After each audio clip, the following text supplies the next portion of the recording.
कबूतर की तरह आंखें बंद कर सकते हैं क्योंकि ये आपकी बहन है, मैं नहीं। बेटा तुम ऐसा करो ना, कोई ऑनलाइन रेस्टोरेंट से अच्छे से खाना ऑर्डर कर दो।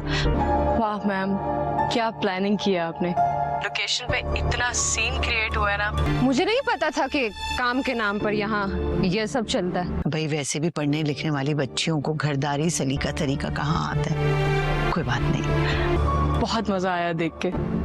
ये सब क्या बकवास कर रही हैं आप? सोच समझ कर बात करें। जीनिया की चाल है कि ख़त्म होने का नाम ही नहीं ले रही। वो न अब तो शानजे को सुकून से रहने दे रही हैं और ना ही फरियाल को। शानजे अब जब एक दिन सेट पर मौजूद होगी तो जीनिया वहाँ पर काफ़ी ज़्यादा हंगामा करेगी। शानजे जिस लड़के के साथ शो कर रही होगी, जीनिया उस लड़के के घर वालों को अब शो पर बुला लेगी और वो लोग आकर शानजे की काफ़ी ज़्यादा इंसल्ट करेगी, जिसके बाद शहराम को भी काफ़ी ज़्यादा गुस्सा आ जाएगा। अब जीनिया के जासूस जो कि इसे हर बात बताती है, वह जब जीनिया को ये बात बताएगी तो इसकी खुशी का कोई ठिकाना ही नहीं होगा।